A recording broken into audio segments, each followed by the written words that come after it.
ಪರಮಾತ್ಮ ನಿನ್ನನ್ನು ಕಷ್ಟಗಳ ಹತ್ತಿರ ಕರೆದುಕೊಂಡು ಹೋಗಿದ್ದಾನೆ ಅಂದರೆ ತಿಳಿದುಕೊಂಡು ಬಿಡು.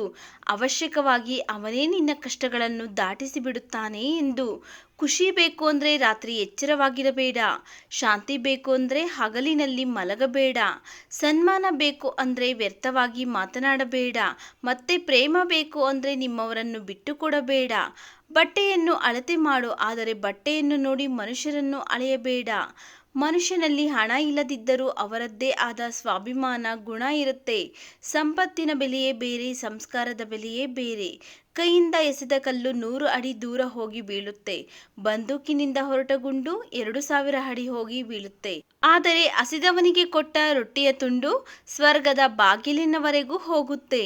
ನಮ್ಮ ಸಾಧನೆ ಹೇಗಿರಬೇಕು ಅಂದರೆ, ನಮ್ಮ ಯೋಗ್ಯತೆ ಬಗ್ಗೆ ಅವಮಾನ ಪಟ್ಟವರೆಲ್ಲ ನಮ್ಮನ್ನು ಮಾತನಾಡಿಸುವ ಮೊದಲು ತಮ್ಮ ಯೋಗ್ಯತೆಯ ಬಗ್ಗೆ ಯೋಚಿಸುವಂತೆ ಇರಬೇಕು.